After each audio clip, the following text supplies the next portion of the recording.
Yes, Sonny Trinidad. Sonny He Trinidad. does great work. He's fantastic. I'd forgotten about him. Yes, Sonny Trinidad. Again. There's so many of those guys that are so easily forgotten that were like workhorses back during the day. Trinidad did multiple Savage Swords. I think he inked a lot, didn't he? Yes. Yeah. He inked over everybody. He's right up there with Ernie Chua and Alcala, all those people. Pablo Marcos. All those Pablo Marcos. Yeah. Love Pablo Marcos's work. Yep. Coming in, folks. We're live. Chat's live. Join us. He knew when to keep it simple. Yeah. If you haven't got it, I'll let you have it for 650 quid. Okay. Bargain. Bargain at twice the price. Let's have a look at the cover again. I've got one that's an English version of it, I think. Where is it? This is Comics by Night, folks. Come on in. It's really bad. Yeah, Savage Sword of Conan. This is a British 22. one. Number 23. It's got 23. Yeah, that's same art. Yeah. Yeah, same art, but I don't think it's the same thing. This is the American one. It's got this is 19. It's got a 30p sticker on it, but it's got a $1 printed. I've got the first 10 from America. Hey, Skip, we're just coordinating our Savage Sword collections. Yeah. Before we get to the I've got some others as well. I'll dig them out and see what I've got. Dig them out. That's number one. Yeah. Mm-hmm. Yes, sir. Much better shape than mine. I think mine's spine is all I tell you what, I was shocked at what great shape this was in, actually. Yeah. Gonna have to get yourself a little comic box and some magazine bags. Well, the trouble is I like leaving them here so I can read them. I understand completely. Yeah, if you put them in boxes and bags, you leave them alone, don't you? Not the same. You never read them. No. I got Captain Britain collection there as well. So. I got like 6 milk crates. None of them are in bags and boards. They're just sitting flat in the milk crate. Brilliant. I found. Just give you this. Show you this. I mean, you can see this. The love that this has been given. If you can see it, can you see it? Oh, I'm gonna blow you up here. Give me a second. Can you see that the cover coming off? Oh, yeah. What number is that? This is number 136 from September 1965. Wow. This is the very issue that my brother came home with that started me on Marvel Comics and Jack Kirby and all that. And there you go. I said to him, "Have they got any more?" And he said they do. So he came home with this one. Oh, excellent. And this one. There's a few others as well, but I'm not sure where they are. But that one. Fabulous. It has a removable cover. Like your New Gods one. Yeah. Yeah. And this the end of Hydra. God. Yeah. Excellent. My New Gods one. Yeah, that's got a removable cover. Look at this one. This is the one I bought in 1967. On deck number 1. Oh, there you are. Look at that. Is that a Kirby or Marie Severin cover? It's a Kirby. Kirby. Okay. I think she inked it, but because look at that cat. Yeah. Yeah. And, it's Kirby and Frank Giacoya artwork on the silver burper. Wow, look at that. Silver burper. You don't get better than that. Yeah. It's brilliant. Absolutely brilliant. Nowadays, they'd be afraid to do that because they'd be afraid the readership would confuse continuity or something. Something stupid. Confuse continuity? Are you having a laugh? There's my New Gods number 1 with the removable cover. There it is. Yeah. Look at that. Yeah. And it's got somebody's signature on it. I was going to say you might give some thought to having that framed. Yeah, maybe. There you go. It's got somebody's signature on it. Oh wow! The cover mounted next to the cover. Yeah, next to the That would, what a great with thing the signature. That would be. Yeah. Oh, that'd be a great frame. So yeah, lots of stuff. I'm gonna have to archive it properly, or and then sell it. I think let somebody else enjoy it. There's too much stuff there that you'd miss. That whole notebook, you'd never move. You'd never get rid of that. That's got too much nostalgia attached to it. That's only a portion of it, so. But anyway, Anyway. Yeah, come on in, folks. We're here. Comics by Night. Thanks for joining us. We're just sorting out our collections here. I still have to go through my comics one of these days. One of these days. The wife's got more long boxes than I do. So by about, I would say about 10 to 1. Wow. That's a lot of comics. Well, I met her working at a comic shop. Yeah, you said, Yeah. I'd gotten to a point in my relationships that I'd kind of sworn off women for a while and just not interested. And she came in and got me interested again. So there we go. The power of comics, folks. Yeah. Went to see Beetlejuice and was moved in within a week. I think you've told us that story before, and I think it's great that I've married ever since. I think it's great that you went to see one of the worst films ever made, and you're still together. You didn't let that come between you. Do you know what? I love the diversity of taste in our panel. Well, I have to say, my first weekend adventure with a girl, we ended up going to Sgt. Pepper's Lonely Hearts Club Band at the theater. Didn't watch the movie much, but with the Bee Gees in it. With the Bee Gees and Peter Frampton. I've never seen it. I've been warned off it for 50 years. Don't watch it. Saved yourself a lot of torture, I'm telling you. And it's the same one was in the arts. My sister said to me, "Have you seen the new Thunderbirds film, the Jonathan Frakes film?" Don't do it. And I said no, and she said, "Don't do it." Don't even watch the trailer. I've never seen it. So did your wife say Zimmerman 3 times and you turned up? No. No, but it was more like, hey, I've got a son, you've got a daughter. Why don't we take them bowling? Just conjured you up like Beetlejuice. Mm-hmm. No, at the time I was working at a bookstore and, doing comics, and I had a ponytail that went all the way down to the middle of my back. Best comic book ever. Yeah. Oh dear. We best run the titles. And I wasn't looking, but I was happy to find it. So there's a song about that. Yeah. Here we go. Here's the opening. Maybe. Here we are. No, let's do that. Let's not do that. We'll do this.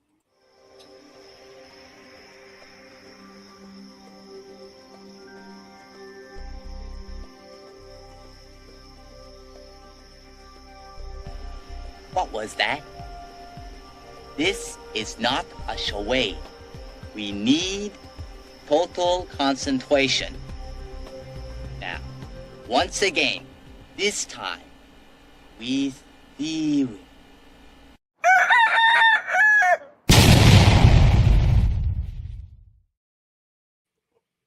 I did find a great clip for a new opening. So we might have a Comics by Night opening, a different Comics by Night opening coming soon. Do you want to see the clip? Comics by Night, otherwise known as the Boomer Show. Yeah, the Boomer Show. Yeah. You want to see the clip? Go on. Yeah. Hey, listen up, little fucker. I'm trying to give you some ancestor teaching to you. Yeah. I'd give you some ancestor teachings here. I got to clip that better, but every time I keep clipping it, I can't get that here in correctly. So that last here. But anyway, Comics by Night, folks. Thanks for joining us. We got a great book to look over. I am your host, Randy Zimmerman. Did Arrow Comics for many, many years. In fact, I'm working right now on a kind of a field guide or a study guide for or style guide for my first comic I had printed back in 1985 called Tales from the Anniverse. And I'm up to 30 pages. So that may be available soon. We're going to collect all of that Anniverse stuff together into an omnibus. That's on the list, hopefully, for this year. But before that, we're writing the Atlantean for Russ Leach to draw.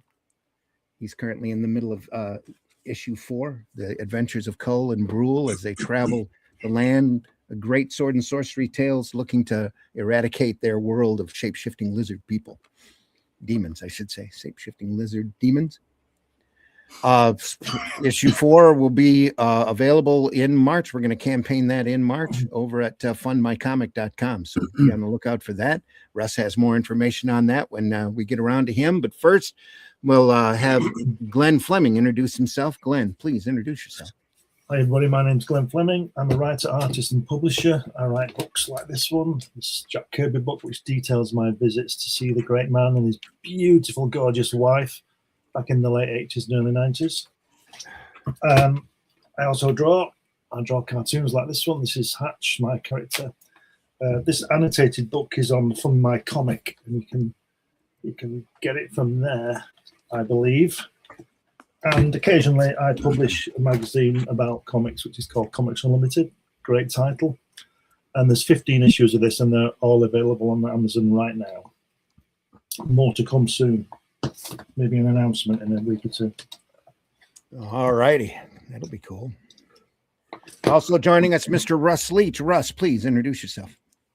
Hello there, my name's Russ Leach. I'm a comic book artist from the UK, currently working on the Atlantean. If you want to find out more about it, find out when we're going to crowdfund, which should probably be the second week of March. So just go over to russleach.com and sign up for the email list. Best way to do it. All right. He said shuffling. Shuffle. We are looking at the Externaut.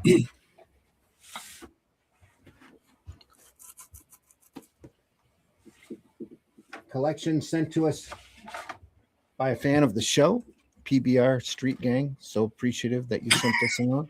I'm going to end up buying my own copy, I think. Here, pretty quick. Looking all right. See both sides. Yep, it's quite sharp. Yep, that's great. Just a little. This Argentinian work, we got about halfway through the book last week. PBR suggested I had a phone call conversation with him a couple days ago, and he suggested that maybe we might want to hold off on doing this until I've sat and read it, because he says there's a lot of similarities here to the virus that went around a few years ago. And I started reading it, and it's a lot deeper than I was thinking. Of course, we know that it's wordy. We looked at it already. Got a guy, an alien invasion where the snow is deadly.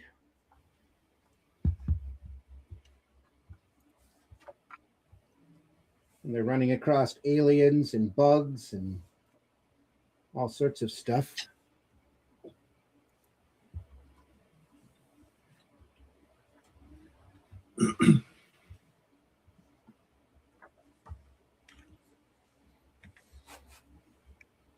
Where we're at now, they seem to be in some sort of military encampment. Guys with it looks like German helmets. They do, yeah. That's because they probably are, because the Argentinian army wear that kind of style at that time. There was a cross-pollination after the war. Yeah. And this is from 1959, isn't it, Randy? 59, 57, I think. 57. 57. Yeah. And the artist disappeared in 1977, I believe. Yeah. Did a couple more stories. Yep. Yeah.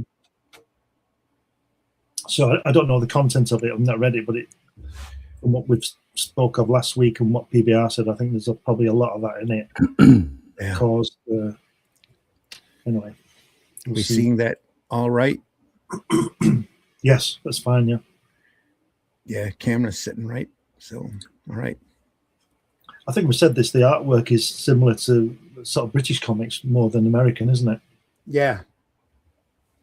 You could see this style in 2000 AD. Yeah, it's got that kind of feel, or a war comic. Yeah. Almost. It's seen a lot of European strips that look like this too. Yeah. So, We've watched the artist evolve, get a lot more detailed, and take a lot more chances with his camera angles.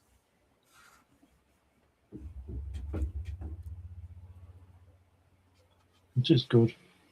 Yeah. And then occasionally, as we'll probably see, he seems to like a certain panel, and he'll really get into it, and then you'll see nothing in the next one. Yeah, probably time constraints.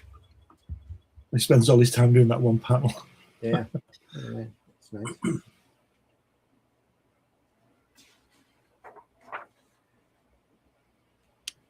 That's a little dry brush technique here. There's that lines. Could be lines.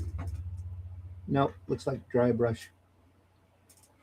Kind of the same. He does a little bit of it on the helmet here every once in a while.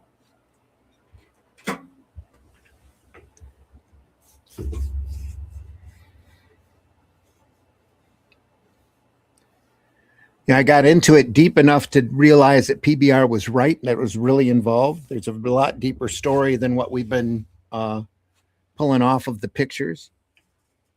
And I look forward to reading it. A lot of walking about.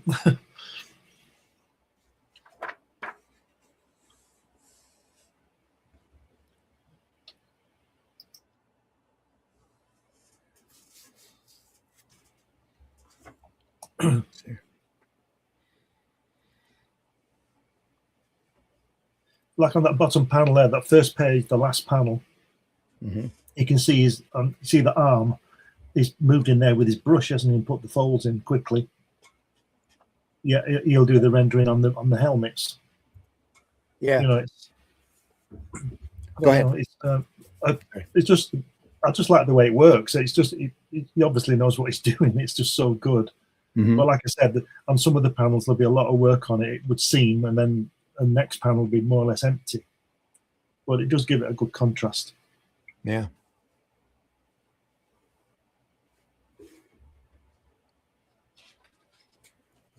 Brushwork here. With this, it's a single volume, isn't it? Yeah, this is a. I think this is the initial story, and then he did it and came back and told 2 other volumes worth of material. Right. So how many pages is it? There's a fin. 350 pages. Yeah. You know, and especially with all this text in it, it's a big undertaking for a comic strip. It was serialized over a period of years. Yeah. Yeah. I'd like to know how many pages were printed at once, if there were breaks or anything. Yeah. Because I just picked up the Dan Dare book that we're looking at on Sunday, and that's off of the Eagle strips. Yeah. And it looks like whoever did it went through and cut the first panel, the big box panel that has the eagle on it. That's in a lot of them strips, and just cut it out. And so the layout looks like one continuous story. I was wondering how many pages were in each installment for this.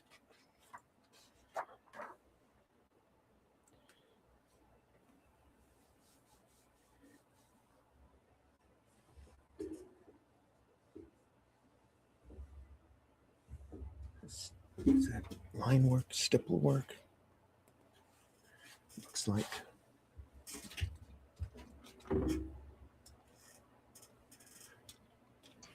Sorry about that to drop out. No problem. It's the kitchen men. That is line work here. Little lines. Yeah, and then again, like I said, look at the jumper, the sweater. It's just like flicked in with a brush. Smear. Spends a lot of time on the helmet and the face, but the jumper sort of loses. Might have felt there wasn't a need to get real detailed on the wrinkles. Yeah, yeah. See, there anyway. It's a nice face. Is weapons are accurate. Thompson submachine gun there. I like that kind of thing. Yeah.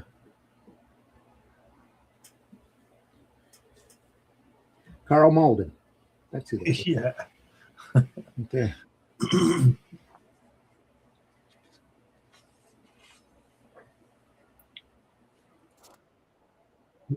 They need the first panel there. Yeah.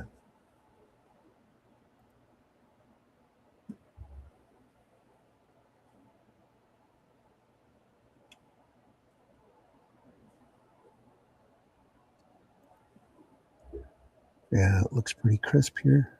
A lot of walking about. Looks like, where are they going?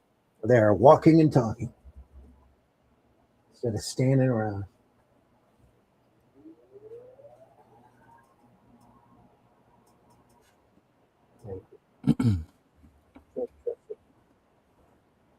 No. Stippling effect, though. Look at that. Quite effective at it. Uses these thin lines here, almost like longer line width as the stipple effect we had there. It's interesting.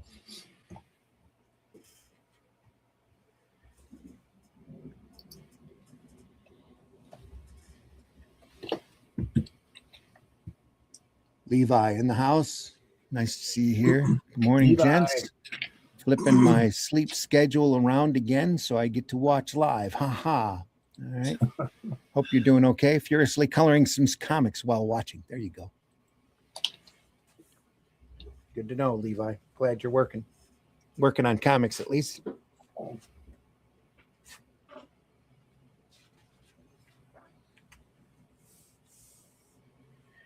Chat's live out there, folks. If you're watching us live, chime in. Feel free.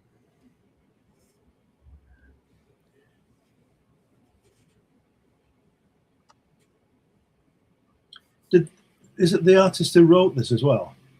No, it's a different artist. In fact, in one of the later stories, he used an even different artist, and then this particular artist came back, and he felt that there was some association with the property because his estate, I guess somebody was saying, was a little picky about it being translated. Francisco Solano Lopez did the artwork. Hector German Osterheld did the writing. Right. And it was Osterheld who disappeared, wasn't it? Yes.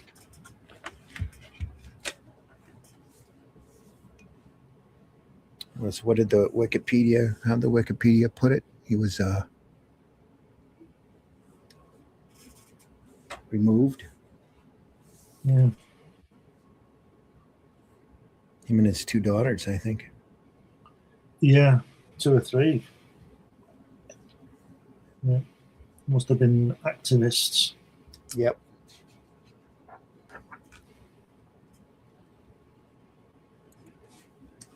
There we go. I was just about to say I like the way he leaves a lot of space in his panels, then all of a sudden they're full. Okay, run into some congestion and debris. That's the big thing. Yeah. I was just going to say, after everything that we've seen in the past, this page must have taken him a little bit of time. Yeah. Beautifully done.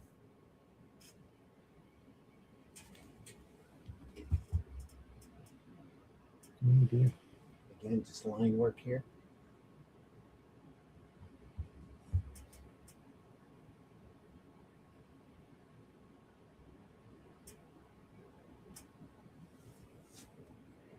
The volley.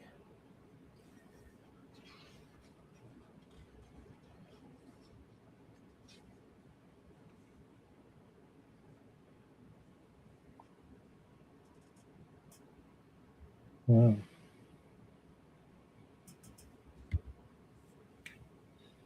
Did we say last week this was going to be a film or something? Or am I thinking of something else? It's a Netflix series. They've already got a season out.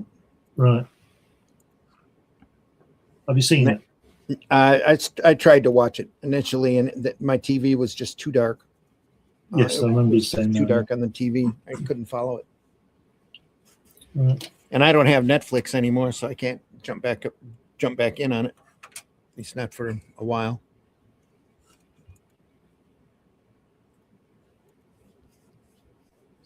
They went and changed their policies. We were getting it from one of the kids, and they cut that off, that kind of access. So the only way we're going to be able to watch it now is if we want to pay for it. You don't want to do that. And we probably will eventually. There's a lot of programming up there that the wife likes. You'll have to sell some of your long boxes and Yeah. Said exactly. subscribe to everything.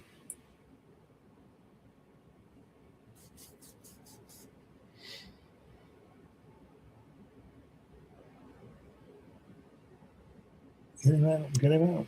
Getting a lot more detailed here. Yeah. It's Yeah, really picking up. Yeah.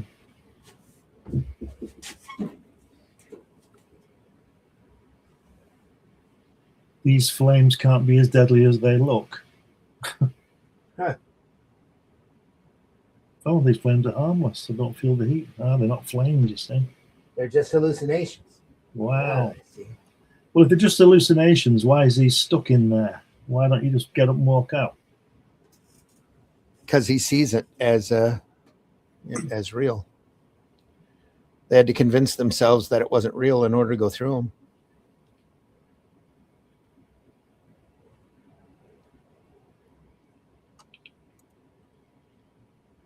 Just a psyop. Anyway. Yeah.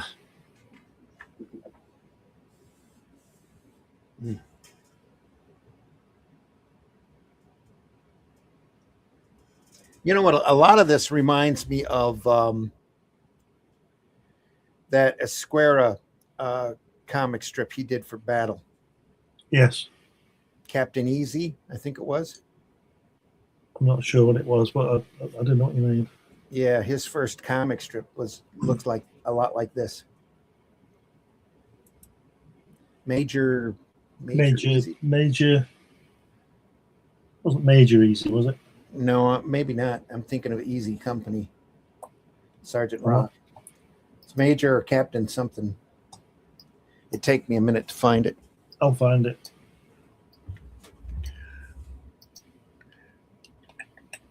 Was a big strip for Battle. And when he did it, from what I understand, really kickstarted his career.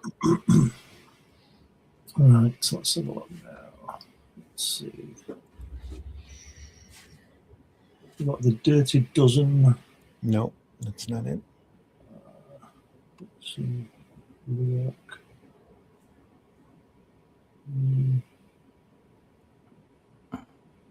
Rat Pack. Oh yeah, Major Easy Major Easy. Okay. with a Z or Yeah. a Z, as you would say. Major Easy, 1976 to 78. Mm-hmm. Just before he came up with Dread, or at least the design of, and then Pat Started. Mills, wasn't it? Yep. He's working for Mills. Mills was editing Battle at the time, I think, right? He was, yeah. Yeah. He's the known as the Stanley of British comics. Yep. But I think he did a bit more work. Allegedly. I would think he did a lot more work. Actually, he was probably doing full scripts for that. Yeah. Yeah. And then he was doing everything, wasn't he? Yeah. And he created the majority of this stuff too, or at least it's credited to him. So Yeah. Yeah, he wasn't just a visionary; he was a great writer and yeah. Yeah. film. Yeah, Yep. And still is. Yeah, still is. We should do his, speaking of Pat Mills, we should do Charlie's War. Have we done that? Yeah, I think we have, haven't we? I think we did Charlie's War. I think we Yeah, did. I'm Yeah. pretty sure we did Charlie's We War. did. A couple of, Early yeah, they on. were the Titan reprints, wasn't it? yeah, we Yeah. looked through 2 volumes of it. If I'm not mistaken. Yeah, very early on, wasn't it? Yeah. Joe Colloon, artist. Yeah, it's also pretty similar to this. Yeah, it's the same kind of European feel to it. Yeah, like war comic type of thing. Right. Star Blazer type of thing, and Commando comics and all that. Mm-hmm.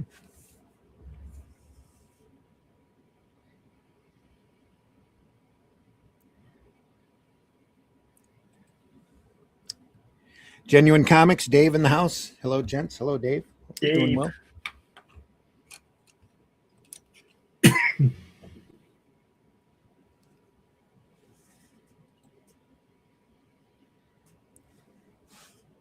Wow, always the Beatles. Beatles again. Oh, yeah.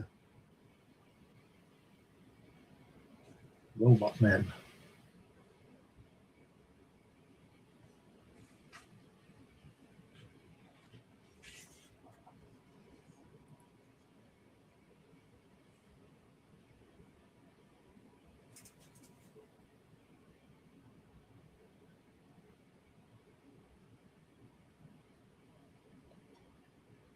Yeah. Wow.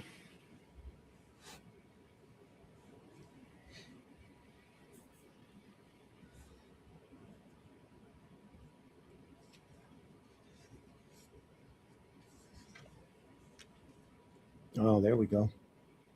Oh, here they come. Is that line work on there, on those aliens? Hang on. I'm just going to get me a magnifying glass, I think.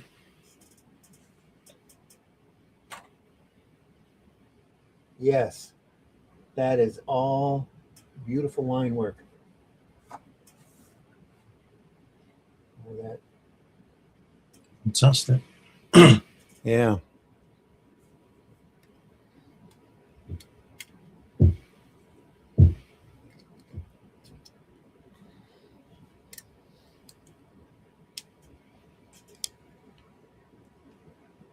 That looks like J. Jonah Jameson, doesn't it? Where he's shouting fire on the second page at the top. It does. It should be shouting. It should be shouting, Parker. Yeah. And if it was a Marvel comic, it'd have a Batum, wouldn't it, on the next panel? Yeah.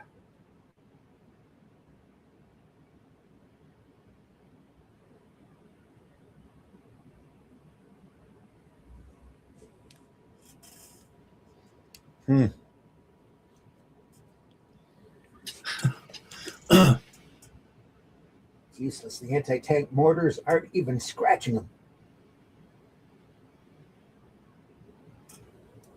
Yeah. A little bit of, looks a little bit like Jack Davis here. Yeah.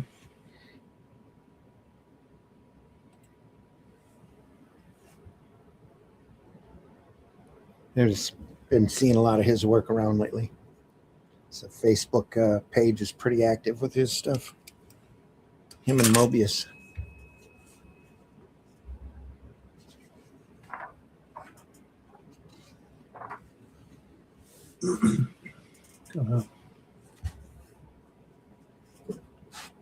That's a nice page on the left, isn't it? It's got a bit more ink on it, isn't it? Yeah.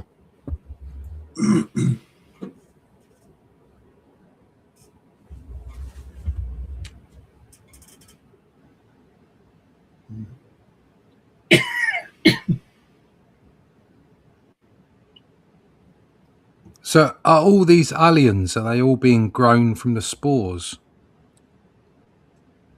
I don't think so. The snow stopped though, hasn't it? The dust. Yeah. I'm just wondering where they all came from, because there were no like spaceships or anything. Or there have been the occasional spaceship, but nothing as big as these things. No. They do seem, yeah, they're little tiny fellas, weren't they? About the size of a dog last week. Yeah, they were Yeah. like little. They were all like drawn the same, as in they were all like black. Yeah. It all appeared to be like black. Little But maybe- tiny beaks almost. Yeah. They all, probably all came from a red sunned planet. Must be.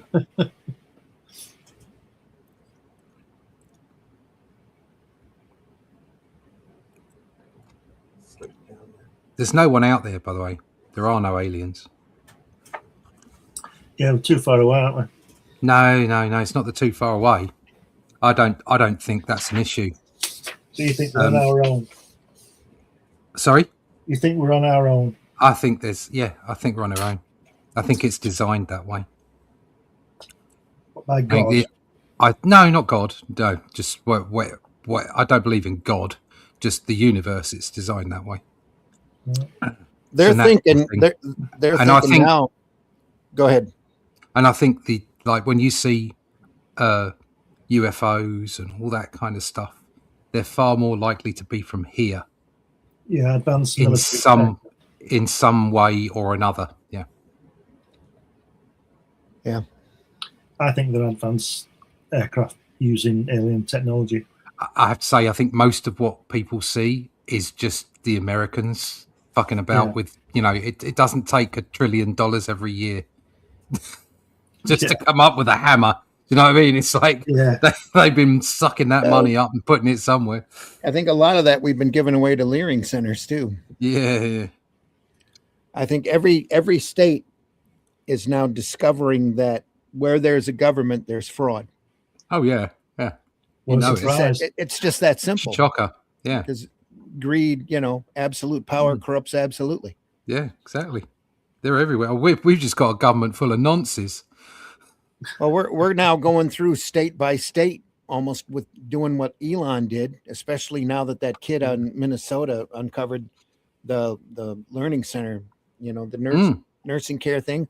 All the little independent journalists are all jumping up and down on their state capitals and finding all sorts of stuff. Yeah. It's insane. Yeah, it's all bent. Everything's done with a brown paper envelope. Always has been. And a lot of this, I would say a good 4/5 of it, you're not going to hear about because the media is not going to cover it. No, because they're not going to cover it. No. That's my politics for the day. No. So from here on, it's all comics. Let's go. Yeah, but like I say, they're all the same color, or they're all the same rendered, all the same. Like whether they're the bug type things, whether these big, humongous monsters. So they can't all have come from the spaceships. So they must have grown them here. Well, a bit like the red weed in War of the Worlds. War of the Worlds, yeah. Well, here it looks like they came out of the ground. So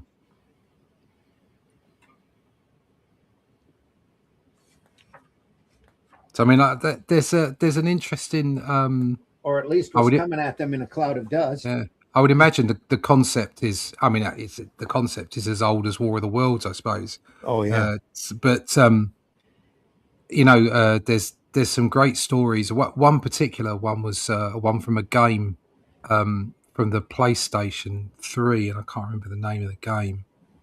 And it was effectively it was an alien invasion, but the way that they invaded was via a virus.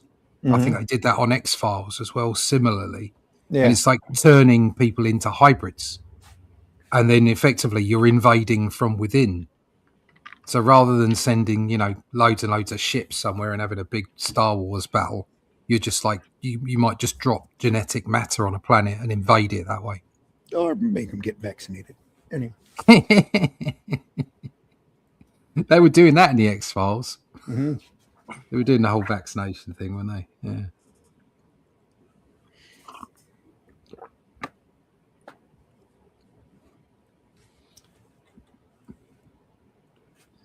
Did he just eat him? The what? Did he just eat him? You got that top right-hand panel? No. And then he's gone. Yeah. I think you might have eaten him one gulp. Oh, dear.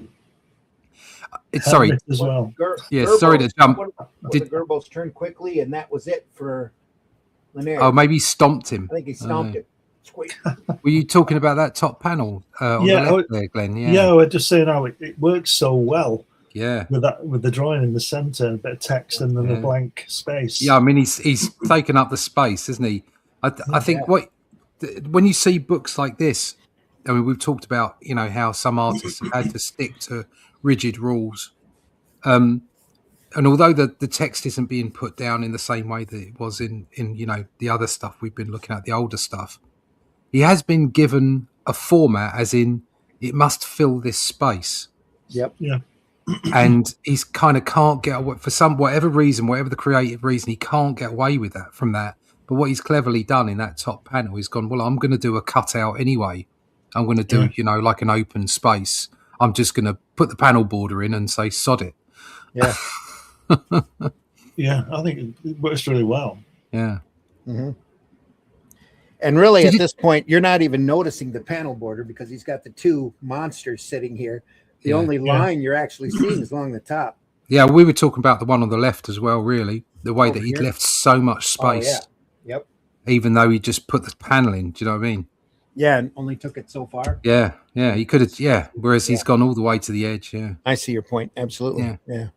Did you there's an expression I've used that nobody seems to get apart from maybe in this country, Glenn, is the term. I'm going back to my graphic design days. The term cutouts. Is that something you used? Is that a term you used? Yeah. So effectively, if you had a product on a page or whatever, you'd cut round the product and there'd be no background. Yeah, so it'd be a cutout. Yeah, I did. I told you a few weeks ago, I did an entire range of fish fingers and all that kind of stuff, and I drew them all. Oh right, yeah. They didn't want photography. Really? Yeah, the photography. Wow. The photography was going to cost an arm and a leg, so I just charged them an arm. Well, food photography is an absolute nightmare because you've got to get a stylist in, and they bring all this old food in, and it stinks, especially under the hot lights of the photography studio. Yeah, I've done that with ice cream at a photo shoot as well. So you can imagine how much ice cream we got through, because obviously when it was melting, somebody had to eat it. Oh God! Just throw it in the bin. I don't think I ate ice cream for about 4 years after. Yeah. Wow. Yeah. So just that term cutout, you're used to hearing that term. Yeah, it's funny that because I've referenced it to a lot of other people, especially in the States, and they didn't know what I was talking about. Well, that would be the same as cut and paste. No, right? no, not at all. No. A cutout. Say you're looking at a brochure, and there's pictures, and all the pictures have got backgrounds in them. Sure. Except one of this figure where they've taken the background out, and the figure is just sitting on the white page. Yeah, like the majority of the memes you see anymore. That's called a cutout. Right. Yeah, I got you. Yeah. Sure, that makes sense. Cut and paste is a different thing. Yeah, cut and paste is putting pages together. Yeah. Using cutouts. And well, not necessarily. No. Yeah, but using it's a terminology to use. It's usually used mostly for reproduction over at the repro house before it goes pre-press. Back when that was a thing. It doesn't happen anymore, does it? It's probably an old term because nobody uses scissors anymore. No. I was working at one place, and this guy, he wanted his photograph on his invoices and business card. Right? Yeah. So he came in one day with this big fuck off A3 photograph of himself with a Mexican hat on. Oh God! And a Hawaii shirt. He did a travel agent, and he's there. There's under this palm tree. It's all staged. It was. You could tell it wasn't a real palm tree. And he came in really proud. He said, "Look at this! I've done it. It cost me 300 quid. This is 1981. It cost me 300 quid. This print. It's absolutely brilliant. I love it." And my boss said to me, he said, "Right. Okay, do your stuff, Glenn." So I cut it out. Came out of the picture and he couldn't see the background. He's like, I spent money on that. Yeah, and he went mad. So he walked out. I don't think we ever got paid for the job. We didn't finish it. We didn't get paid for the job. The thing is if he had to reduce it down to fit on his business cards and letters, you couldn't see any of the detail anyway. That's why I would have did been it. a smear. Yeah. You'd have been better off doing a line drawing over the top of it and using that. Well, it'd have been better off asking people like us, and we would have said, forget the palm tree and everything. Just or don't bother spending that 300 quid, you nod. But don't forget, he's also got a Mexican hat on and a Hawaii sombrero. Yeah, a sombrero. Yeah, those hats ain't small. Yeah. No. And my boss said to me, he says, "Right, Glenn, fresh blade. So I got my scalpel, just." And took it back, and he said, "What the fuck have you done?" Jeez. Oh, it's great, isn't it? Speaking of cutouts. Speaking of cutouts. Oh, what's going on there? He's shooting at him. What's he shooting at? I don't know, that middle panel. Is it his throat? Has he shot and it's just bounced off or something? Right. I don't know. Says you got it, knocked it clean off, but nothing's happened. They were aiming for something. Oh, maybe it's a control device. Device on its throat. Yeah. Oh, yeah, it says there, remember the control device that they hadn't put on our necks. So it's, oh dear. So they're controlling the aliens they brought with them as well. Yeah, they must have a soldier. Because there is an alien that controls the other aliens, isn't there? Yeah. Yeah. That's why it starts fighting. Yeah. It's like, raw, don't like you. Raw. Maybe he's killing him because he's the runt of the pack now. Maybe.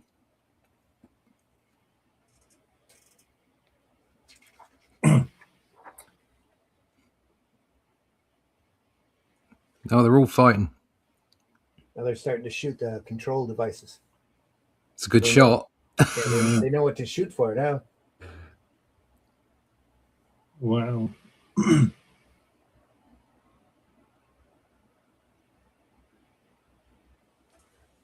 I do have to say that what little I've read of this, it's reading incredibly smooth. Yeah. Yeah. I know it's not it wasn't initially in English, so you're always expecting like a little break in the translation or the English not to flow exactly right. But who did the translating here has done incredibly well. I'm really enjoying what I've read so far. Erica Mina did the translation, MENA.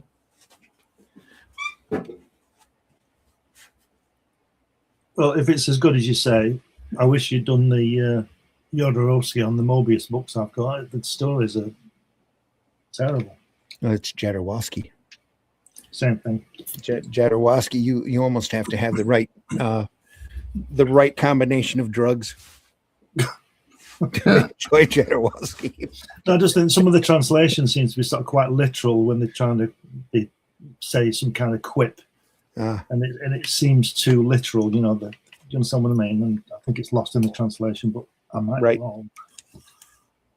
I might be wrong because remember, I usually am.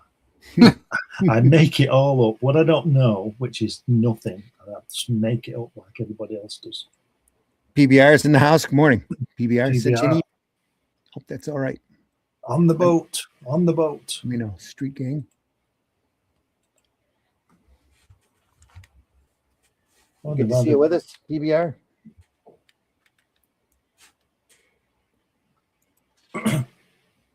So he's killed it, has he? He's killed the other one's killed him. I think they figured out they'll kill each other if they shoot their little throat controllers. I'd only have to deal with one, probably.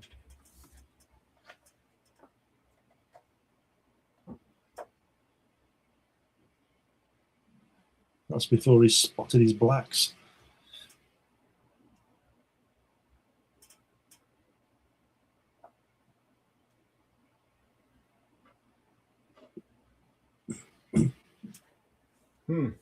Okay. Wow. There's a grease gun there.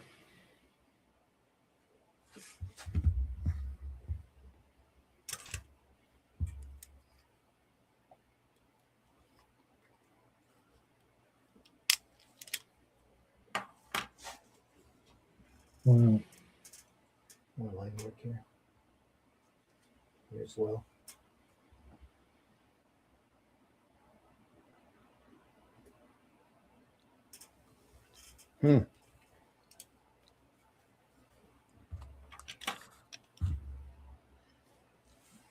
That's interesting. See the second page, the center strip, the last panel, the third panel where they're going down the steps over the dead bodies. The way he's done the tiling on the wall. Yeah. Yeah, isn't that great? Yeah, it's fantastic, isn't it? What a great idea. Okay, they may have seen us. And here is the same kind of cross hatching, just a little larger than what you're seeing in the paneling work there. Well, It's all lines. I like the way does the cartridge is coming out of the grease gun that you're using in the middle panel. Like little details like that. Yeah.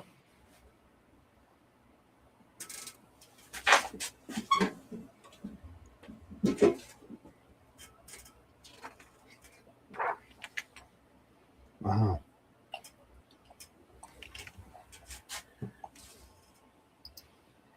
Yeah, every once in a while you'll just turn the page and just be amazed.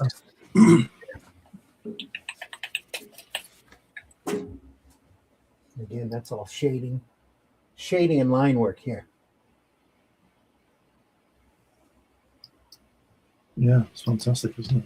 Yes, it's beautiful. Some more of your tiling here.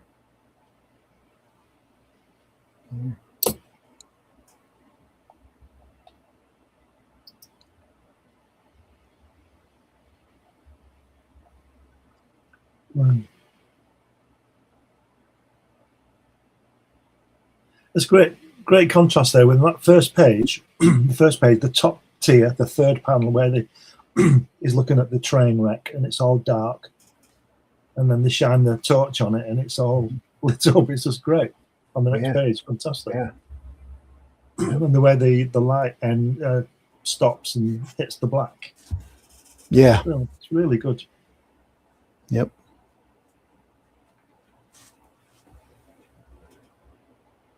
It's the ink work on the shadow here.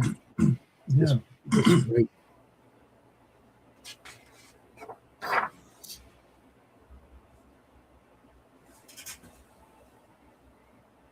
Mm-hmm.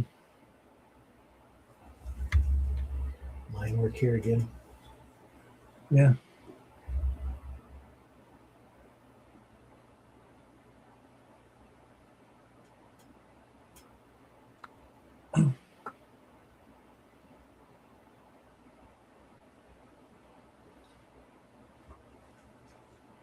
Floating head.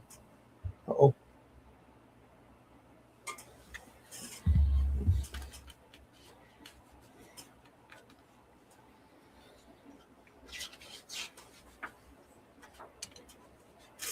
Wow.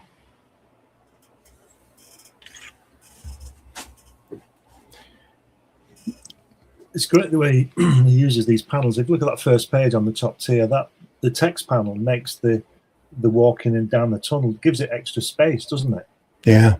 He could have drawn it all the way to the edge of the other panel. It wouldn't have worked as well, I don't think. I think that's a really good use of space. Well, like Eisner points out in comics and sequential art, every panel's a beat in time. Yeah. And they wanted you to see and then read separate. Yeah. Helps drive the point home and make it more direct. I think I love normally there's little thinner panels than this. Yeah. Yeah. But he had all that space he needed to fill, I would imagine.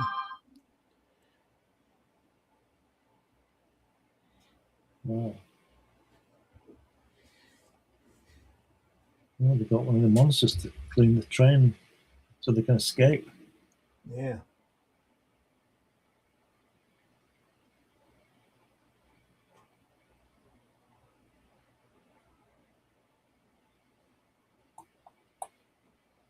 They've moved the control device, hidden it where we can't shoot it. So with the tremendous power of its weight, the gerbo rammed the remains of the train. The creaking was deafening, but the beast's blind force wasn't enough to clear the way. Again, this is all thin lines here. There's no gray, no zip, no pattern, just line work.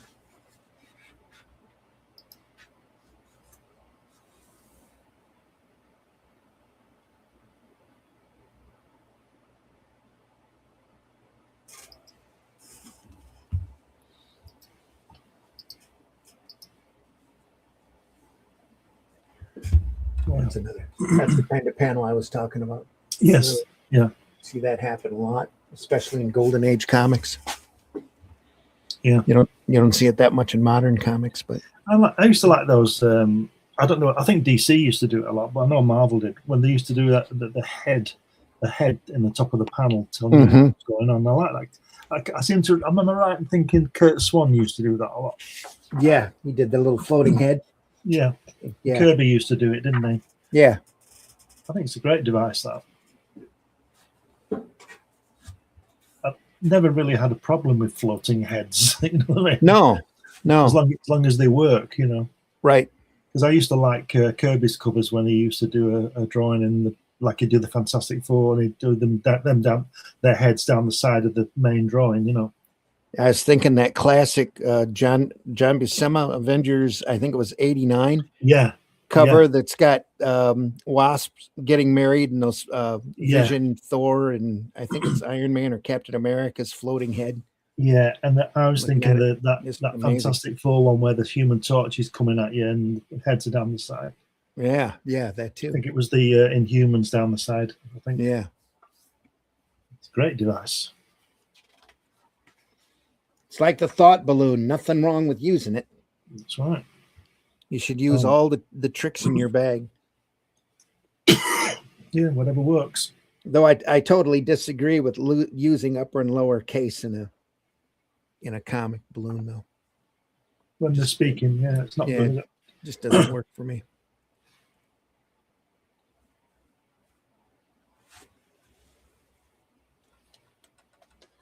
We've still got a good chunk of the book left. We are just pressing an hour right now. So.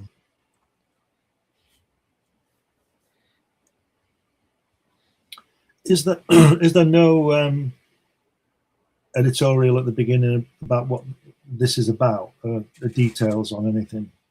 Oh yeah, there's a couple of nice introductions. I think at the front.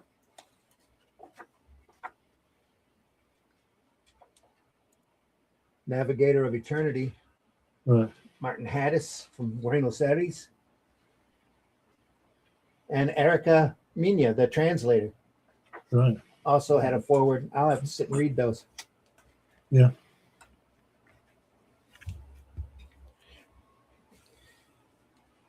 If you're just watching this and you're not familiar with the Externaut, there's a great video out there on the Matt channel over on YouTube. I can't recommend it highly enough. That's Matt with 4 T's at the end instead of just 2. He does some really good in-depth videos on comic history, and it is just amazing. So go over there, subscribe to his channel. That's how I learned about the Externaut, is over at Matt's channel.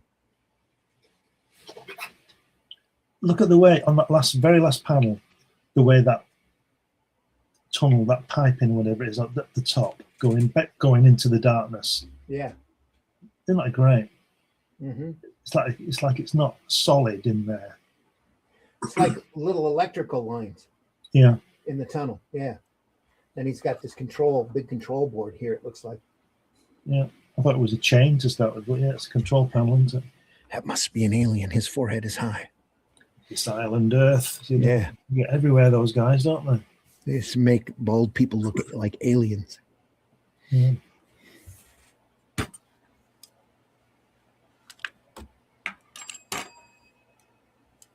We turn them into robots.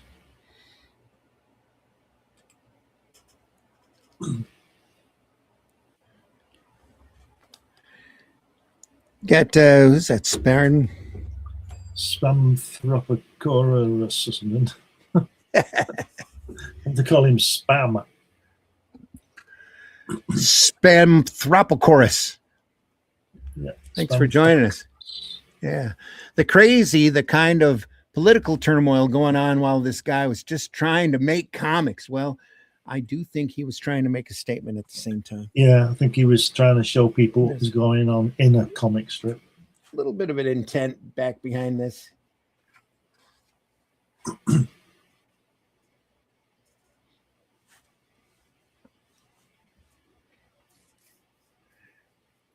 Almost like a Rod Serling kind of thing, where you definitely had a political opinion, and the best way to display it is not to do it directly, but to do it in a genre. Like, we said this about The Crucible, didn't we? Yeah. The Crucible was set in, 1860, but it was about the MacArthur hearings in 1950s. But was it Norman Mailer couldn't be so overt, even though everybody knew what he was doing? Yeah. Because he was a bit of an activist, wasn't he, Norman Mailer? Mm-hmm.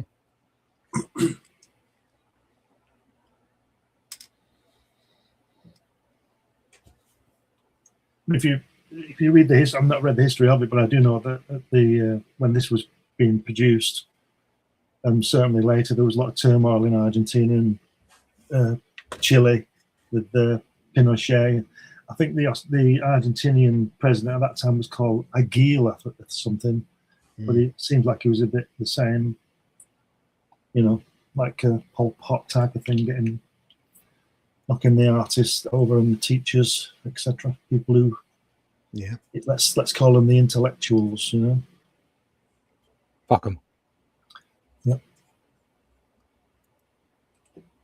Well, it's the guy with a million fingers, isn't it? That's why he's got such a huge control board. He can press the buttons all at the same time.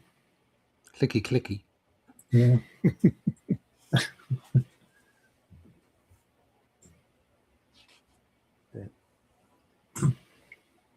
This is That's great, isn't it? Back here. Yeah. Is that Steve McQueen top right? That sure looks like him. He's going to go out over the wire. Oh, look at that. Look at that. Wow. Both of those. Yeah. Yeah. It's fantastic, isn't it? Look at his hand with all those fingers. Yeah, you could imagine this in the Outer Limits, couldn't you? This kind of thing. Right. Yeah.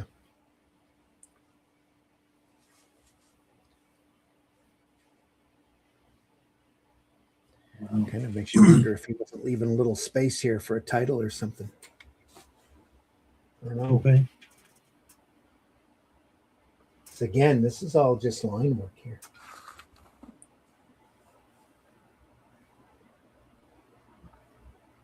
That first page, top tier, with the side view of the guy, that white behind his head looks like it's been painted over the line work. Is that right? Yeah. Yeah, it sure does look that way. Yep. Wouldn't be surprised if that's the way it worked. It's really good. This is fantastic.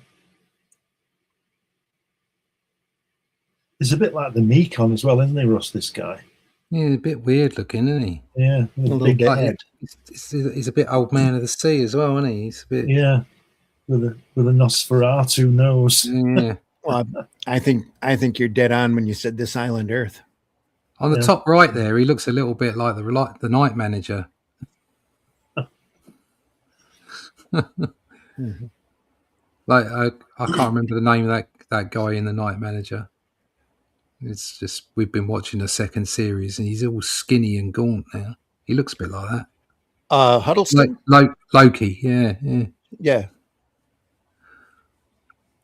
Is that good? Second season? Yeah, it's all right. I've only watched 2 episodes. It's okay. Just really, I mean, the first one was brilliant, but that was all the book, wasn't it? This is all additional. So I got you. He looks like he could eat a sandwich. Do you know what I mean? He needs a sandwich. Well, the camera adds 10 pounds too, so he's even skinnier than that. Yeah, he's even skinnier than that. Yeah.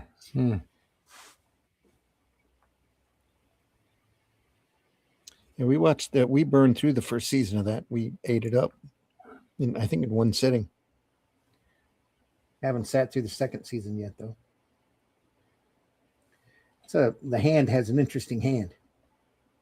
Yeah.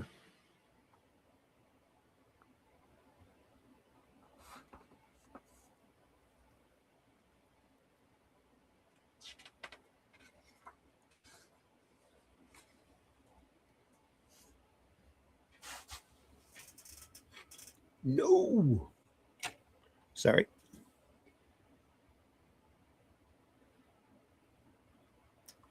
Oh, what does that look like? There was an artist that had that almost that exact same style, and I can't remember who it was. Which bit? What are you talking about? Oh, and here the inking style really reminds me of. I'll have to look around for it. I'm thinking an artist that worked for Eerie and Creepy for a while and did that kind of always did this kind of a hard ink look to his work. It's scratchy, and it really in parts it really gave it form. You know, the way he would use the line work. It's nice. Got thick glasses, haven't he? Yeah.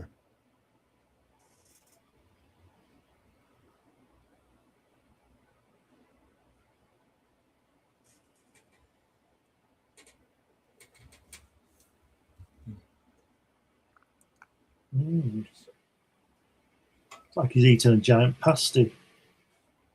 Yeah. And he's on his on the other page. The last panel looks like he's on a mobile phone.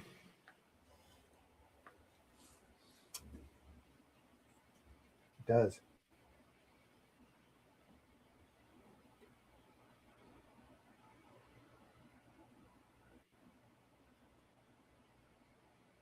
I like the contrast, though, his shading that he's using here up against the solid of his clothes. That's a very well done contrast. See all the musculature and the wrinkles, the lines on his body. He's got all this detail, and then it's just his clothes are solid. No wrinkles, no, muscle lines or nothing. Another floating hand.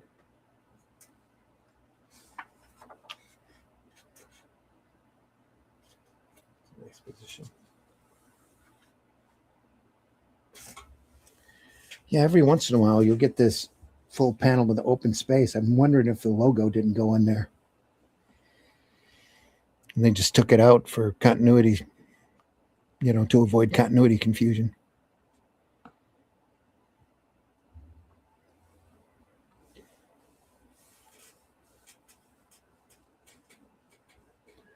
Again, a lot of work here on this page, a lot of line work. It's beautifully done.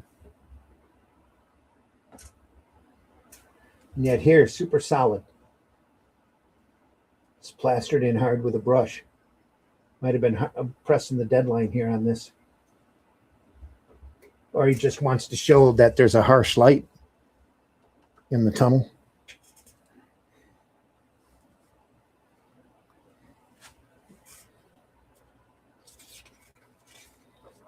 I'm just going to keep turning.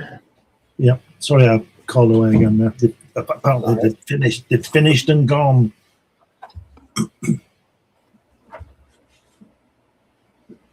Wow. Waving at him as you're kicking him out the door. Thanks for coming. See you later. 8 months. Yeah. Not to see you first. 2, 3, 4. Wow, look at that top panel there. Fantastic. Here? With the truck. Yeah. Really good. It's really good stuff, isn't it? It's just, this here is just solid. Just yeah. Great confidence there. Yeah, absolutely.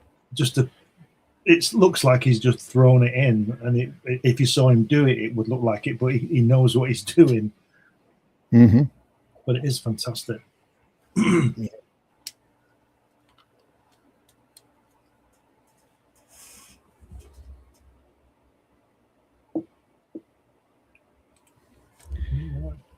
Spam, crazy the kind of political turmoil going into making these comics. I think we already said that. The history is pretty cool. Yeah. Face blue spam shape. Levi says, surely someone has done a study on how times of turmoil, war produce such incredible, powerful art going all the way back. Oh, yeah, I'm sure you're right. Yeah. Picasso did that Guernica thing, didn't he? And I'm sure there must be, like Levi says, political art from, day 2. Yeah. Always found it interesting, at least. That's why AI art is dangerous. Absolutely. Oh, yep. That's why it's dangerous. It's because art should come from the soul, which can come from a person creating art, not a machine. I'm fed up of hearing, I mean, valid reasons as they may or may not be, I'm fed up of hearing people talk about, oh, well, it's not good for the planet, or it takes up a lot of power, or the IP rights issue, or no, fuck off. I don't care. I don't want. I saw a post the other day. Why is AI helping me write a script or write a song or draw a picture? It's there to work out a list, find out a cure for cancer, throw things into a black hole, stuff we can't do. This is stuff that makes us human. Why are we even thinking of having it? The trouble is that people they suck up the slop. And big corporates are just keen to make money, and it's just disgusting. Sorry. I think there's something else behind it as well. I think they're rewriting history. Yeah, there's a bit of that, and also, like I say, we're talking about political comics here. It's like an AI would never make a political comic, not unless it was directed to by a higher power. Do you know what I mean? It just wouldn't do it. It wouldn't have the same angst that a human would have. It's like I said to you last week, the AI we're going to find that picture of someone in a window soon. The film. Oh yeah. You know what I mean?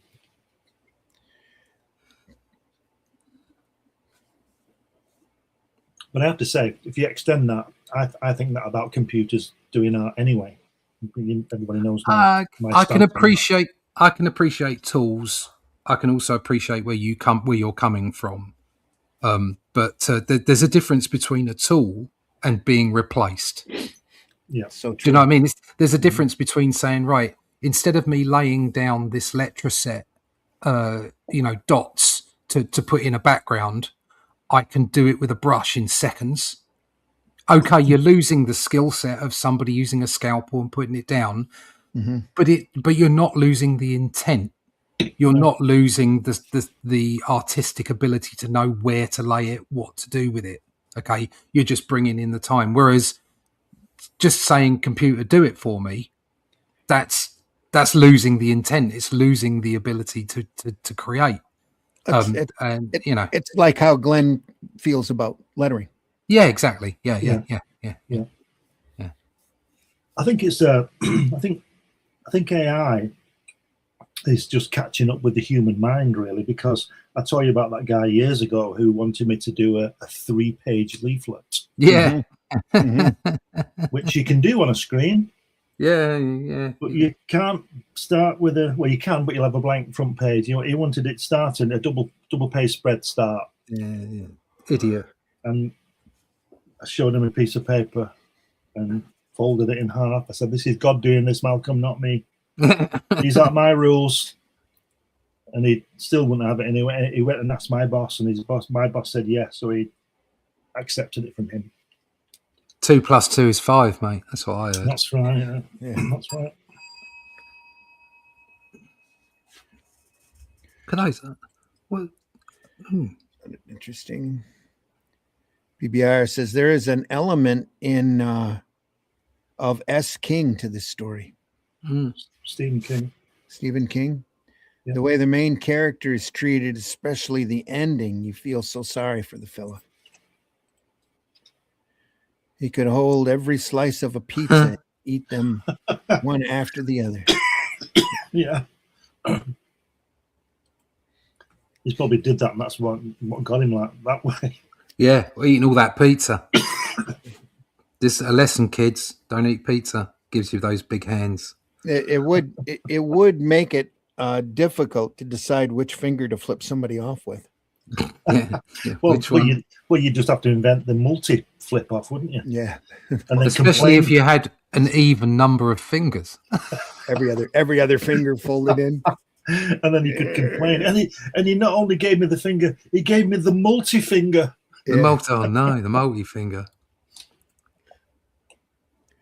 So you can hold every slice of pizza. Yep. I tell you what, this artist is a visionary. Look at that top left on the other page. That's Steve McQueen, It is a- 5 years before The Great Escape. It looks like a bullet, doesn't it? Yeah. It does look like Steve Queen. Maybe you've seen him in The Blob. That came out about this time, didn't it? There's a nice looking hero I can put in the comic. Who knew? Yeah. I'm gonna have to buy this, you know.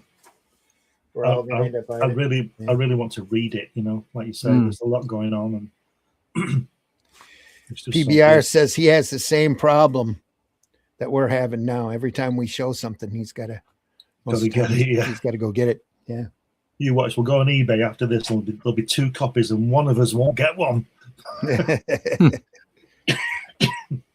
I think there's a newer translation out. It's probably still in print from Fantagraphics, if I'm not No, mistaken. I want this one. I want this one. Oh yeah. I like the lettering as well. It's looks like it's hand done to me. Well, I would imagine it's the same work, just reprinted. Well, if there's this one for 50 quid and a new one for 20, I'm going to be out a couple of quid, I think. Yeah, I hear you.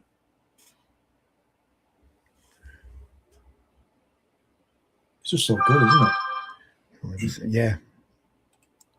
Nice stuff. Bullet is hands down one of my favorite movies. That and Vanishing Point. Yeah.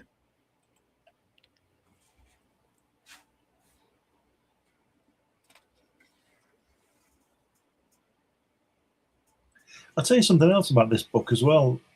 It always seems interesting.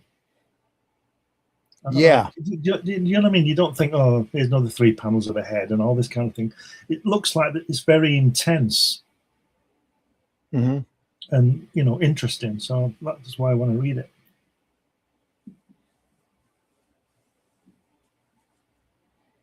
Yeah, and like I said, it's reading really well.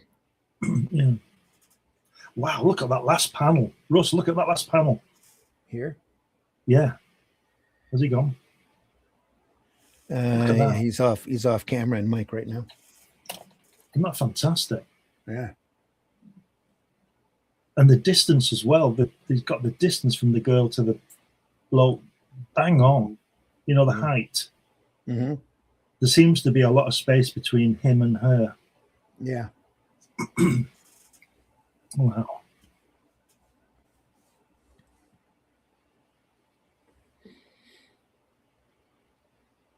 This is the last time I looked. This book was going for around $500. Oh, well, maybe not then. Yeah. Oh, Russell, are you back? yeah. Sorry, I went for a coffee. It's all right. Just saying, look at that last panel, the very last panel, that silhouette. Yeah, yeah. How It's good nice. is that? Yeah, I was just saying that the proportion of the girl's head and the guy is bang on because there seems to be a lot of space between them. yeah. Nice. Yeah, it's Fantastic. smashing. He's definitely improved throughout the book, hasn't he? Yeah. Oh yeah, he's really evolved upward. Yeah. Mm. His style's gotten so much better. Look at that. That contrast is just amazing. The artwork, it looks a bit like Alf Tougher the Track in I think it was in Topper, I think, a British comic. Topper. It's either Pete Sutherland or Pete Sunderland, I can't remember, but this is how he draws. See, over here, Topper was a dead ghost couple with a dead drunk Saint Bernard bothering a family. Old TV show. Right. Bothering Mr. Topper. Whoa, look there. There's a break in format. A woman.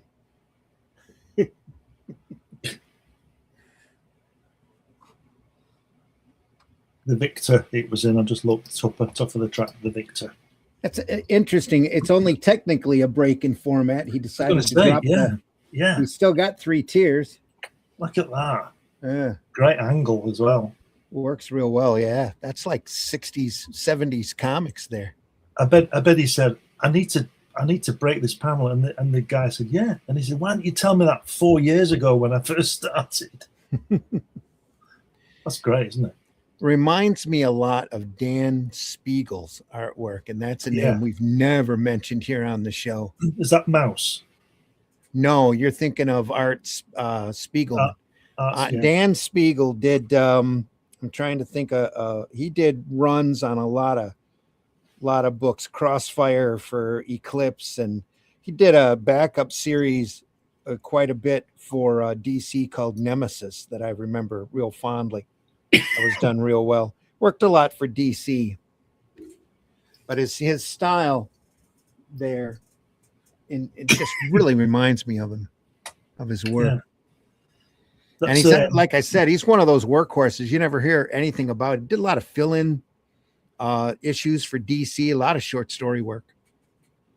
That angle to me is a very Neil Adams angle. Yeah, that too. Absolutely.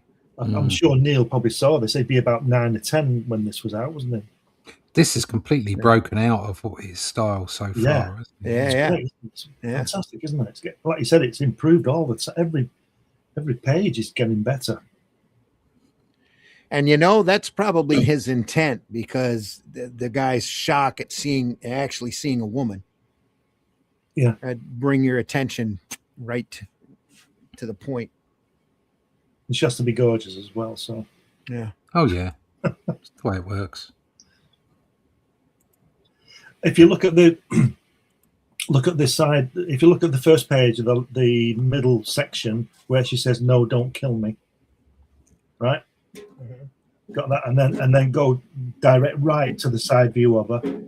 To me, that's very Ian Gibson, Halo Jones type of shading and hair. Yeah. And I guess Ian was probably seeing this too. Mind you, would he be seeing this? When was it published out of Argentina? I'm not sure. I'll have to check that. Not sure at all. They might not have seen it. Let's have a look.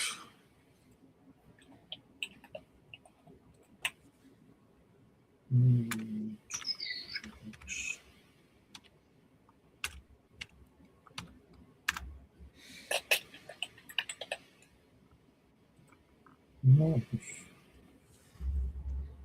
can't find it.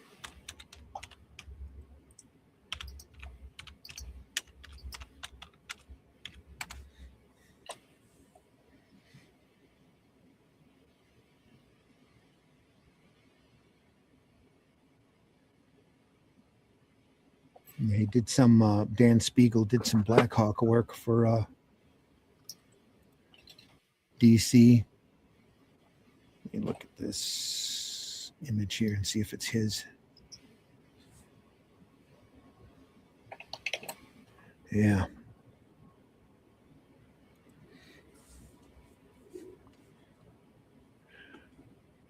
This might not be a really good example of his art.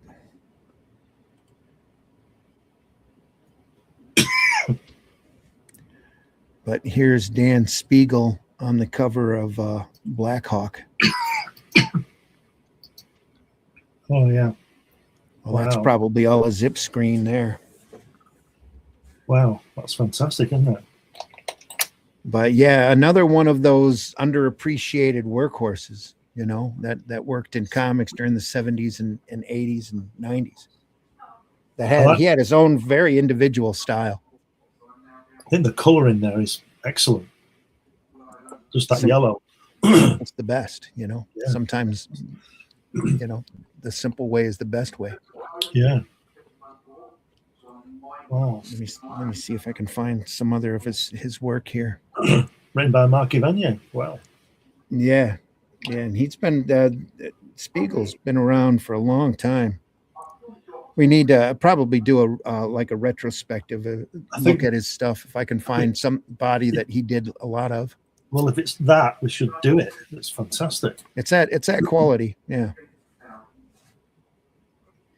And he was, like I said, he was very underappreciated in what he did. I see a little bit of Jim Mooney in here too. Yeah, down there. Another guy that you don't hear a lot about anymore.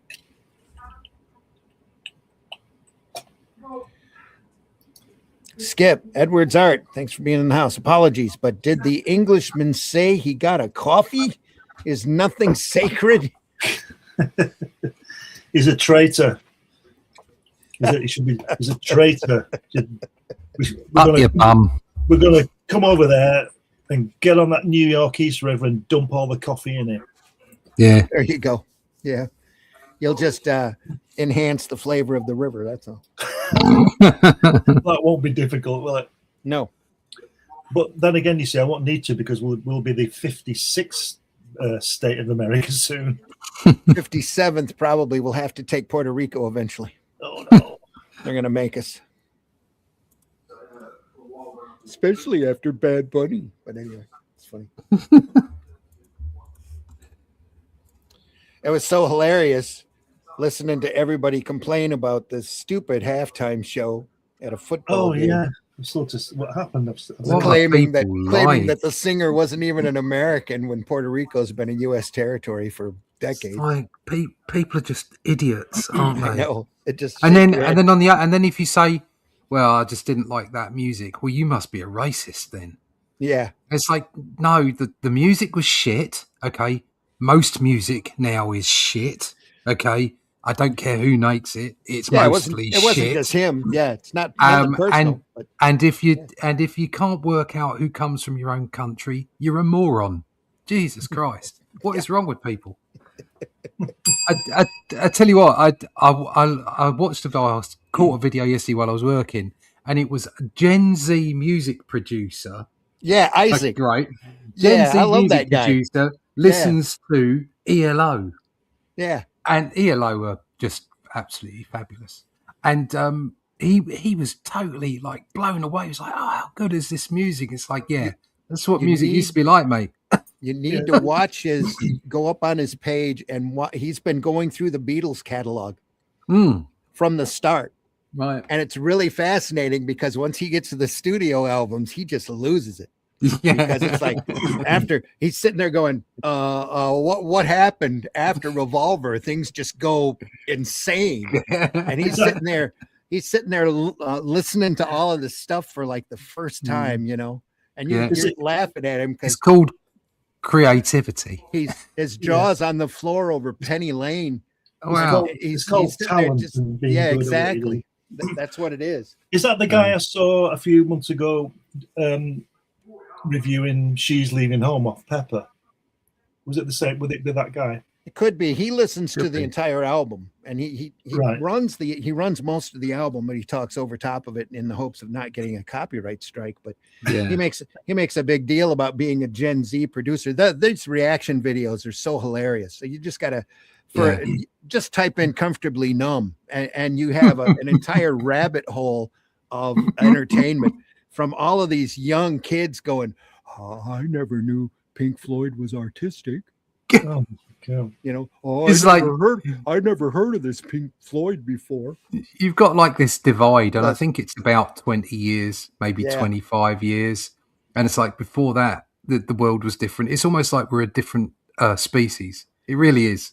Yeah, especially when it comes to music, because you go from, you know, that the Beatles are the prime example. They go from stadium songs and songs that they know that they can reproduce in a crowd to songs that they're producing out of a studio in a magic little room that makes sounds, and all they have to do is play, and you get all of this great art.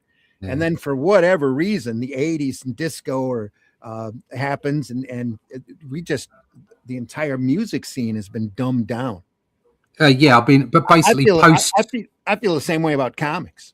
Post 98, really dumbed down. Post 98. I mean, I was a bit harsh. There is still some good music out there, just like there's good art out there, good comics out there.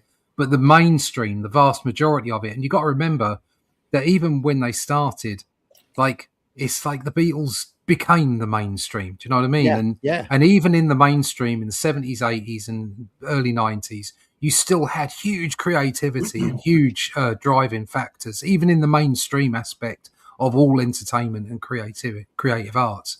And now it's just the mainstream. All mainstream is just slop. It's just yuck. Yeah. It's only coming from those independent people. I saw all of the art is coming out of the same comics, same way. All of the independent, the real creativity is in the independent worker and the independent artist. Yeah. You were saying, Glenn? Sorry, didn't mean to. I saw. I didn't watch it, but I saw it. It came up on the feed thing, on YouTube, and it was some reviewer telling us how Taylor Swift is better than the Beatles. Those are always amusing. I thought, well, I'm not going to waste 10 minutes of my life disagreeing with that. No, I'm not getting those 10 minutes back. Just like, if you want to do that, mate, off you go. I'll tell you what's really good from my point of view. I'm a big Paul McCartney fan, and I've always thought that John Lennon was just an idiot.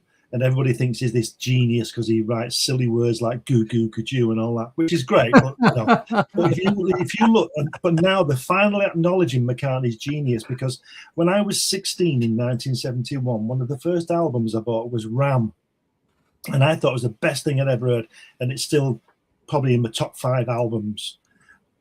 So that's 50 years ago. So now, when at the time it got slammed because it wasn't Beatles, right? Which album? Ram, R-A-M, Ram. From McCartney? Yeah. Okay. Was that a Wings album or just McCartney? No, it's his second solo album. Right. Gotcha. And I thought it was fantastic because I like Paul McCartney. I like John Lennon as well, but I like Paul McCartney. And he plays every instrument on it, and he writes all the songs, and he does all that. And it's brilliant. And all of a sudden, it got slammed at the time. And all of a sudden, this past couple of years, I've been reading about it, and everybody said what a fantastic album it is. And I thought, well, I've known this for 55 years. It's really good. It really is good. I'm not the biggest Paul McCartney fan, but I can appreciate him. But I do wish he'd stop. Yeah, well, yeah, there is that. Yeah. I think they should all stop when they're 35, shouldn't they? Really? But, yeah, I do wish he'd stop. I totally disagree. It's all art. It's all art. Do it until you can't. Do it until you can't. No matter how bad it is. Do it. Even Frank Miller's got some sort of redeeming quality to the stuff that he does. No, he hasn't. No. It's just that every once in a while he just holds the brush in his anus. That's all. Yeah. I saw Paul McCartney in Wings back in 1973, and he was absolutely when he was 30. I think I was about 18, and he was absolutely fantastic. Right. And now I see him and thinking, oh, you should give up. But then again, I think if I hadn't seen him, would you I'd be wanting to see him now, even as wouldn't, Plus, if you hadn't seen him, you wouldn't. If you hadn't seen the artist from that time, you wouldn't realize the quality that's lacking in today's work. I have to say there is something to be said for modern technology. I did go and see the ABBA thing, which is holographic. The holographic ABBA. Was it good? And it wasn't trying to be ABBA. Do you know what I mean? Right. It wasn't trying to replace them. It was almost like a story of ABBA, but just with the music and with some really clever visual effects. Wow. And I have to say, it was the next best thing to actually seeing them, because I was too young to go see them in concert. Yeah. And there's talk of a Queen one being done, and I never got to see Queen in concert. I saw Queen a few times. I'd love to go and see that. I have to say, I would like to go. And so there are some things that can be done that you can appreciate if they're done. It's like when you do, I suppose if you do a remake, but you do it with passion and creativity, like, I don't know, like The Thing. Mm-hmm. Okay. They didn't try and recreate the movie that The Thing was derived from. They did their own version, but it was still with the original in mind. And it's things like that. You can do it as long as you're sympathetic to the original material. If you just say, "Oh, the original material was rubbish, and we've got to do it better," then you're never gonna do it well. Doing iRobot and just nicking the title bit. Yeah, exactly. Yeah. Yep. So I think if you do things that are sympathetic to the original, to the source material, it's okay. It's like we've spoken about this before, like the Avengers movie, Captain America, Thor. They weren't perfect comic iterations, but they had the spirit of those comics, and that's why they work. That's why they were so brilliant, and that's why everything's been rubbish since. And they worked incredibly well as long as you respected the material. Yeah, exactly. So yeah, and anyway, I think it's a bit more than just respect to the material, because obviously it's original songs and what have you, and ABBA put their voices to it and all the rest of it. But it was still, it was a great evening. So, and the fact that I wasn't able to see them live, so yeah, definitely worth it. I had a chance to see the real ABBA in 1977. Really? Yeah, but I got on a plane and went to the United States instead. Fair enough. And now I've been so many times to the States. I wish I'd not gone on that. Wish I'd gone. And wish I'd seen ABBA. But by the time they kind of reached 1980, they were passé, weren't they? And nobody liked them anymore. I'll tell you, in 1977, when I went to America, I missed so many concerts while I was away, because I was away for a few weeks. Yeah. This was like 1 week and then the next week. ABBA, Bob Marley, Alice Cooper, and then there were things like the Stylistics and stuff like that I would have gone to see. But there was about 6 concerts that I would have gone to, but I was away in America trying to find that Zimmerman guy, you know. Yeah. What? Me? It's a big place, America, as we all know. We best turn a page. Been on here a long time. Either that, or we can put a mark in it. And we could put a stick in it and do the third one. Yeah. Let me just say about wandered off of the conversation anyway. Yeah. Let me just say about that girl there. The confidence of that outer line of the hair on the first page, third panel. Yeah, it's amazing. Yeah, he's gone for it, isn't he? Yeah, it's fantastic. Very good. Yeah, I'll save this for next week, I think. Yeah, we'll do that. Gives me another week to keep reading. Maybe catch up. Sounds good, folks. Let me find something to. Nope, can't use that. There we go. Not kidding.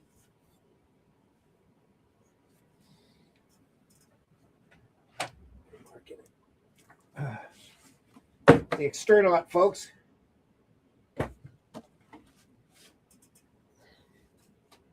In all of its glory, we'll go through the rest of the book next week. Yeah, that's fabulous. We don't have we got a little bit left to go, about a third. Thanks for PBR. Yeah, thank you. Thank you, PBR, very much. Thanks for PBR costing me another 40 quid, but you've just posted there.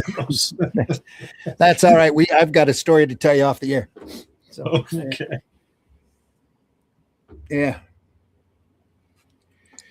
See, Spam says you don't get as much content where artists get to talk frankly about their work anymore. It's all marketing script now. Yeah, it's so true. Yeah. We love doing this though, Spam. We're here every week. In fact, we're here twice a week. We'll be back on Friday, or not Friday. We'll be back on Sunday. Let me get to that here in a second. Good night. Good night. Yep. Folks, if you enjoyed this program, please hit that like button. Any kind of interaction that you have with any of our programs on any platform only goes to help our algorithm and to get out in front of more eyes. If you love comics, I honestly think you're going to love these podcasts. We've been doing it for a few years now. We are archived over at the Comic Book Black Belt YouTube channel, the Randy Zim YouTube channel, and the Indie Comics Network YouTube channel. Or if you go over to YouTube and just put in Comics by Night, it's going to pop up. If you go and you put in Sunday Funnies, which is the name of our Sunday program, it'll pop right up. And there's such a wide variety of stuff that we've looked at. I'm sure you can spend a little bit of time, going through and enjoying this stuff as much as we have, bringing it to you. And that's why we do this. We're not, I can't say we're not monetized because the Indie Comics Network is now monetized, but we don't make money off of this outside of the fact of what we learn and glean like you do from looking through taking a closer look at this material. And we deeply appreciate you being here. We know a lot of our audience comes in after the fact, and we appreciate you just as much. So please, and don't think that making a comment or hitting a like isn't going to mean anything, because we see all of that. So go through, leave your likes, or even a thumbs down if you have to. If you hate what we're saying or whatever, if you have to, hit that thumbs down. Any interaction goes to help our visibility. We deeply appreciate it. Russ, please tell folks how they can find you. Or do you need a minute to set up? No, I'm here. Right. Yeah, you can find me at russleach.com. Go there and sign up for the email list. We're on the last page of pencils, so we're going to be going to crowdfunder second week of March, and I would imagine you'll be getting your book start of May. So yeah, go there, russleach.com, sign up for the email list, find out when it's all going to happen. russleach.com, folks, the Atlantean. Glenn, please tell folks how they can find you. You'll find me on these programs with Randy and Russ on Fridays and Sundays, and other podcasts as well, every now and again. But mainly, if you go to Amazon, you can find all my books. I've got 12 on there, different subjects, and there's lots of magazines and all kinds of stuff with not all comics related, but other kinds of things as well. So yeah, just put my name in Google and something will pop up. Yeah. And folks, I've been your host, Randy Zimmerman. I write the Atlantean at the moment, working on an Aniverse Omnibus. The Atlantean, you can find that barnesandnoble.com, amazon.com, criticalblast.com, especially any bookstore. If your local bookstore orders books through the Ingram ordering system, they can order the Atlantean. So go over there and get that and enjoy it. Or just be patient, and in March, we will have a catch-up tier on the campaign. And you can catch all 3 volumes and maybe the Shadow Kingdom, where it all started from at the same time. So be on the lookout for that. That'll be over at fundmycomic.com. Like I said before, we look through comics twice a week. We do this Friday morning for Comics by Night. We also do it Sunday mornings for the Sunday Funnies, where we look at some of the more unusual things. This Sunday, we're going to look through this book. I've had a couple of these volumes I've been sitting on ever since I bought them, of Dan Dare. Ooh. Pilot of the Future. Frank Hampson. Yeah. Artwork. And I believe this book starts at the start of the strip and works its way out from there. You get to, if you haven't seen Dan Dare before, you're in for a real treat. And this artwork is very unbelievable, very unusual for sequential from the U.S. standards, I would say, in that it is all just beautifully painted. Yeah. Detail work from the is that late 50s, early 60s? Yeah. I think for the time it was quite groundbreaking. Yeah, very much groundbreaking. This is a Dragon's Dream edition that came out in 92 or something, was that one? Was it? I didn't think it was that recent. 79. 79. Wow. This edition is copyright Dragon's Dream BV, Dragon's Dream 1979. Wow. Yeah, first edition in this format. Design and production by Martin Dean. Research by James Slattery. Special thanks to, and on. Folks, it's the man from nowhere. Coming up on Sunday, Dan Dare. Pilot of the Future. Pilot of the Future. Great, great stuff. Again, folks, we deeply appreciate you stopping by. We do this because we love it, and we're inspired by it, and it has helped our artwork and our craft. The more you look at this stuff, and that it's just so much fun. We're going to keep doing it until we can't do it any longer. So hope you'll join us and comment, look at our archives, and enjoy what we do. All right. Oh, look at that. Interesting. Let's hit that button. There we go. I think that's it, folks. Go visit your local retailer. Don't. This art form is so great. Go back and look at your old collection. Remind yourself of these comics that that helped you escape in your youth. And go online, tell people about it. Don't be afraid to talk positively about comics.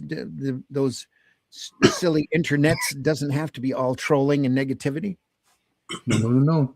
And we're here to entertain. We're here to help people escape. And now, Lord knows, we need it as much as you can find anymore, especially of quality material. And that's what we like going through. That's what we like looking at. It's the really high class quality material. And you're going to see a lot more variety, a lot more great comics coming along. Beck and not Beck. We'll look at Barks. Carl Barks here soon. Vaughn Baudet. Maybe a little bit of Gilbert Shelton eventually. We'll get some fabulous Furry Freak Brothers in here. Will Eisner perhaps next month because it's his birthday month. They kind of have March set aside for Will Eisner. Okay. A lot more great stuff coming, folks. So, and if you have a suggestion of things that you want us to look at, definitely get in contact with us. We'd love to hear your suggestions about what we need to look at.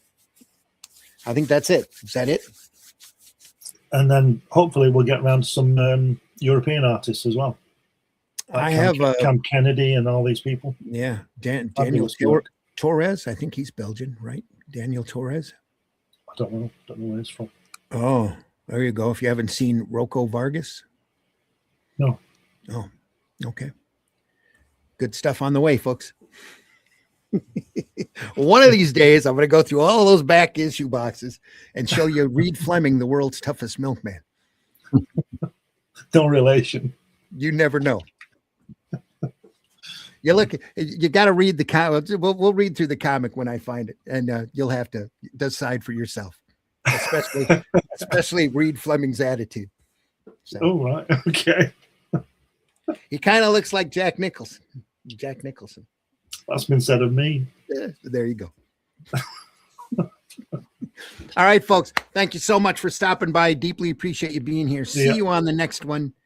Tell your friends.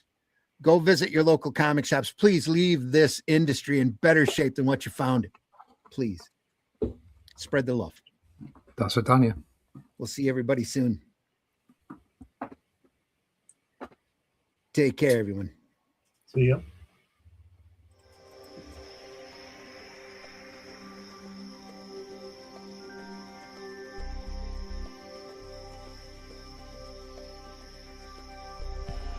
What was that? This is not a charade. We need total concentration. Now, once again, this time, with theory.